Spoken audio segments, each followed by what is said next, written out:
আওয়ামী লীগ সরকারের সময় কিন্তু আমি তাদের দক্ষতা দেখেছি, অনেক কাজ তারা অনেক দ্রুত গতিতে করতে পারতো। এই সরকার এই রকম দক্ষ না। হ্যাঁ, তাদের এই দক্ষতাটা আসলে লার্ন করতে হবে। আপনার কাছে কি মনে হয় না স্যার, আপনার কাছে কি মনে হয় না যেই কাজ ওর করা দরকার সেই কাজ ওর না কইরা যেই কাজ ওর করা দরকার নাই ওই কাজ ওর আনতেছে? বিকজ এটা শুনতে ভালো, এটা পপুলিস্ট, এইটার মধ্যে থেকে আসলে মানে কেন মানে যেই কাজ করা দরকার ওর ওইটা না করে অন্যগুলি করছে। সেটা ইতিহাসের ব্যাপার, সেটা কিন্তু খুঁজলে এমনকি আমি বলবো যে লোম বাঁচতে কম্বল উজাড় হয়ে যাওয়ার সম্ভাবনাও আছে। তো এখন যাই হোক, আমাদের যা আছে তা নিয়ে তো কাজ করতে হবে। তো সেখানে আমি বলবো যে অদক্ষতা আছে, প্রায়োরিটি সিলেকশনে তাদের অদক্ষতা আছে, তাদের ডিসিশন মেকিং অদক্ষতা আছে, তারা সোশ্যাল মিডিয়া অ্যাক্টিভিজম আছে, পপুলিজম সার্ভ করছেন, সঠিক কাজটা কখন করতে হবে তারা বুঝতে পারছেন না। এই জিনিসগুলো তো আমরা দেখতে পাচ্ছি। এখন এইগুলোর সমালোচনা আমরা করে যাচ্ছি, গণমাধ্যমে করে যাচ্ছি, ব্যক্তিগত যোগাযোগে, সাংগঠনিক যোগাযোগে করে যাচ্ছি, করে যতখানি ঠিক করতে পারি, এছাড়া তো কিছু করার নেই। 6 মাস হয়েছে এই রাষ্ট্র ক্ষমতায় আসছে। আমরা গত 3, 4, 5 বছর ধরে শুনে আসতেছি যে ভারতীয়রা এখানে কাজ করতেছে বিনা ওয়ার্ক পারমিটে, টাকা হুন্ডি করে পাঠায়, আমাদের টাকাগুলি 9-6 হয়, ডলারগুলি এরকম করে যায়, প্রত্যেকটা জায়গার মধ্যে বসে থাকে। পররাষ্ট্র উপদেষ্টা জিজ্ঞেস করলে সে এখনো তালিকা করে না, কারণ এটা তার প্রায়োরিটির মধ্যে পড়ে না। তার প্রায়োরিটিতে আছেটা কি আমি তো এটা বুঝি না। এই সরকারে আপনি ম্যানেজারিয়াল জায়গা থেকে বলতেছেন, প্রত্যেকটা লোককে আপনি তো ধরে নিয়ে আসছেন বিভিন্ন ম্যানেজারিয়াল পোস্ট থেকে, 3 জন উপদেষ্টা বাদ দিলে, যদি মানে নবীন উপদেষ্টা আপনি বাদ দেন, কিন্তু তাদের আবার কাজটা কি মানে তাদের ম্যানেজারিয়াল দক্ষতাটা আপনি বলতেছেন, তাদের তো ইচ্ছাই নাই কাজ করার, এরকমও মনে হতে পারে না। ওই যে বললাম যে আপনার তারা তো অভ্যন্তরীণ স্পিরিট থেকে আসেনি, যেহেতু স্পিরিট থেকে আসেনি তাদের আসলে ওই রকম যে কমিটমেন্টটা আমরা তাদের কাছে আশা করছি সেই কমিটমেন্টটা নাই। তারা টাইম সেনসিটিভ না, তাদের মধ্যে অদক্ষতা আছে, এই অদক্ষতাগুলো আমরা দেখতে পাচ্ছি।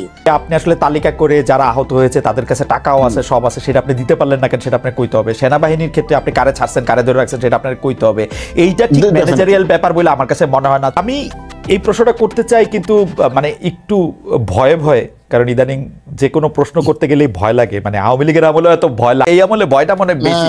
সমন্বয়করা কিরকম দলের হয়ে কোথা থেকে চাঁদা নেন, কিভাবে পলিটিক্যাল পার্টিটা করেন, কিভাবে রূপায়ণ টাওয়ারে 2টা ফ্ল্যাট নিয়ে থাকেন, এই প্রশ্নগুলি উত্তরে তারা বলেন যে আমরা দিব, সব আমাদের কাগজপত্র ঠিক আছে, পরে আমরা দিয়ে দিব। আমার আপত্তি নাই, পরে দিয়ে দেন।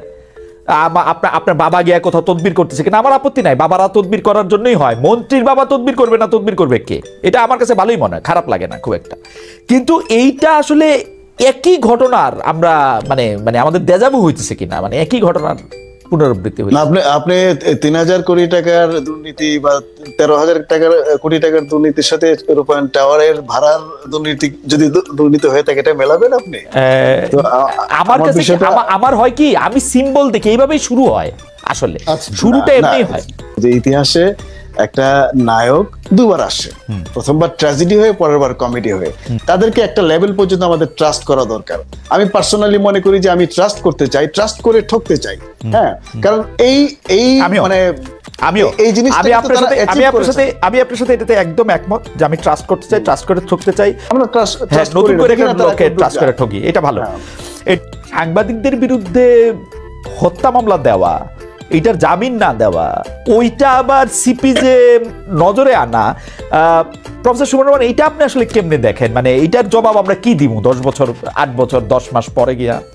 ঠিক আছে, যা হইতাছে এটা ঠিক আছে না? অ্যাবসলিউটলি না, আমি তো কোনোভাবে এন্ডোর্স করি না সাংবাদিকদের বিরুদ্ধে এই ধরনের হত্যা মামলা দেওয়া। আমি যেহেতু সাংবাদিকতার শিক্ষক, অনেকে হয়তো বলতে পারেন যে এটা আমি পেশাগত কোনো বায়াসনেস থেকে বলছি কিনা, কিন্তু আমি তো আমার শিক্ষার্থীদের সাংবাদিক যারা শিক্ষার্থী সাংবাদিক তাদের দেখছি, তারা তো অ্যাবসলিউটলি মাঠে যারা সাংবাদিকতা করেছেন তারা তো তাদের মানে যে লেভেল অফ কমিটমেন্ট ছিল এটা আনবিলিভেবল। আমরা বিশ্ববিদ্যালয়ের অনেক শিক্ষকদের দেখছি এই মামলাতেও তাদের হেনস্থাতে উল্লাস প্রকাশ করতে, মানে আমরা কি বার্তা দিচ্ছি আসলে সবাইরে? মানে এইটা ওই যে যেটাকে আমরা বলি আর কি, যে একটা যখন আপনার আচ্ছা যেটা বলছিলাম যে এইটাতে আমি খুবই ব্যথিত হই, এবং এই উল্লাস আমিও দেখেছি, এবং এই উল্লাস করার কোনো কারণ নাই। আহত পরিবারগুলো যে যথেষ্ট, আহত মানুষজনরা যে যথেষ্ট চিকিৎসা পায়নি, ঠিকঠাক মতো চিকিৎসা, যে জুলাই আগস্ট চিকিৎসা পায়নি, এটা বিরাট ব্যাপার। স্যার এটা কেন পায় নাই আসলে? মানে এটার মধ্যে কি ঝামেলা? মাত্র 2000 লোকের চিকিৎসার ব্যবস্থা করতে পারতেছে না, 4000 লোকের, 5000 লোকের, 20000 লোকের, এটা রাষ্ট্র। সেটা সেটা সত্যি আমার প্রশ্ন। এবং এইখানে এইটার মধ্যে প্রফেসর ইউনূস কইতেছে টাকা আছে, সব আছে, সবকিছুর ব্যবস্থা আছে, কোথায় গিয়ে আটকাইছে, কোথায় গিয়া শেখ হাসিনা আটকে রাখছে দিল্লি থেকে। জুলাই ফাউন্ডেশন আহত মানুষজনদেরকে টাকা বিতরণের ক্ষেত্রে যে অদক্ষতা দেখিয়েছে সেটা নিয়েও বিরাট কথা আছে। কিন্তু খালেদ, আর একটা গুরুত্বপূর্ণ জায়গা আমরা মিস করে যাচ্ছি। 600 মানুষরা, কতজন মানুষ সেনাবাহিনীর নিরাপদ আশ্রয় তখন দিয়েছিল। এরপরে আমরা দেখলাম রাঘব বোয়ালদের বেশিরভাগ অংশ পালিয়ে গেল। এর দায় কে নেবে বাংলাদেশে? আমরা কেন প্রশ্ন করি? ডক্টর ইউনূস নেবে, ডক্টর ইউনূসের সাথে কথা বলে ছাড়ছে ওদেরকে। না না, আমি এটা লিখে দিতে পারি প্রফেসর সাইদ ফেরদৌস, আমি এটা লিখে দিতে পারি।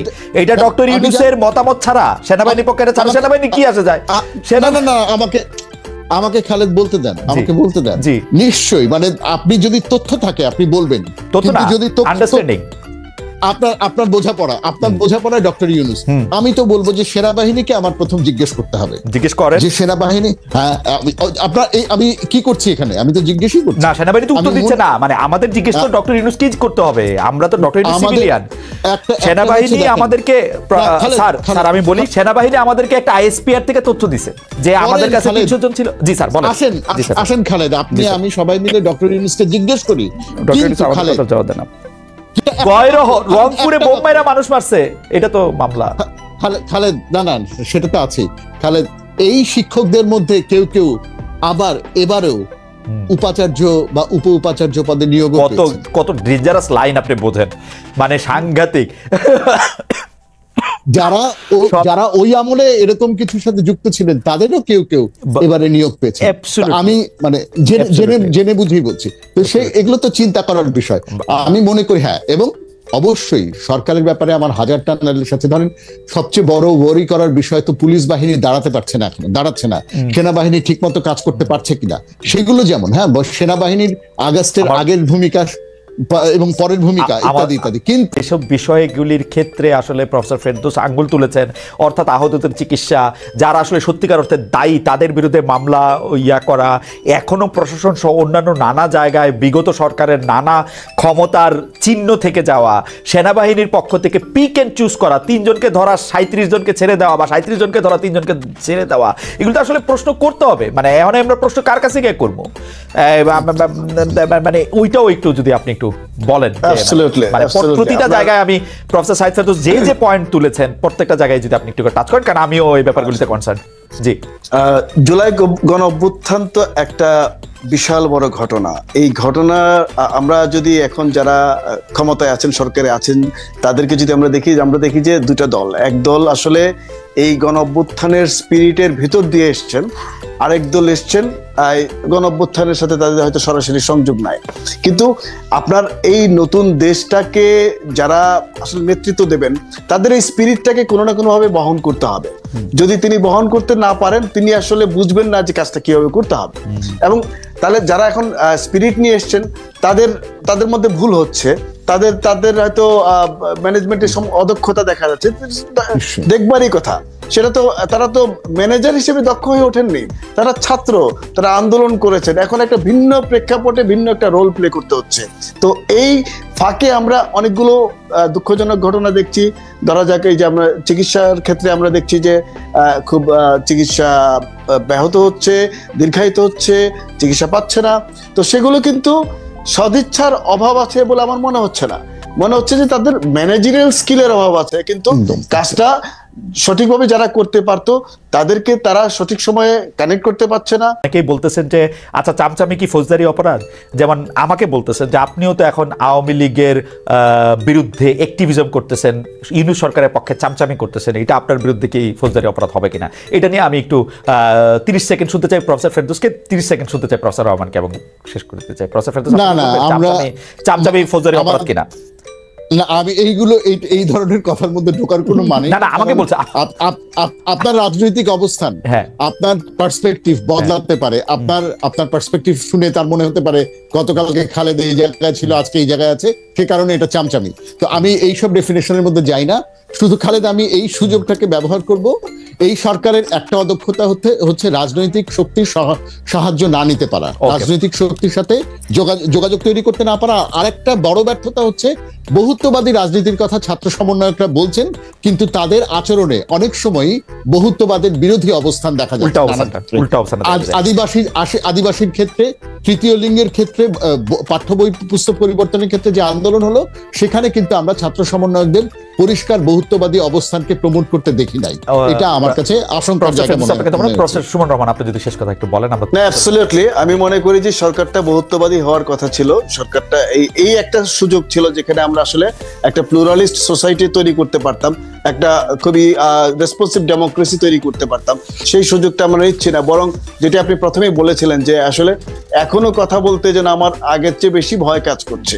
কেন বেশি ভয় কাজ করছে? কারণ এখন যার বিরুদ্ধে কথা বলবো তাকে আমি ভালোবাসি, আগে যার বিরুদ্ধে কথা বলতাম তাকে আমি এতটা ভালোবাসতাম না, ফলে আমি তার বিরুদ্ধে আমি যেতে পারতাম সহজে। এখন তো সমস্যা হচ্ছে যে আমি আমার প্রিয়জনের বিরুদ্ধে কথা বলতে যাচ্ছি, এই জন্য ভয়টা বেশি কাজ করছে।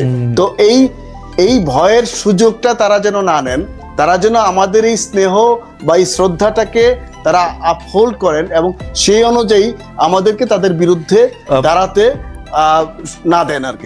এখন আমরা দেখতে পাই ইশারা, ফ্ল্যাটের ভাড়া দেয় নাকি, গাড়ি ভাড়া দেয় নাকি, কে দেয় না দেয়। এটা আপনি ঠিকই বলছেন।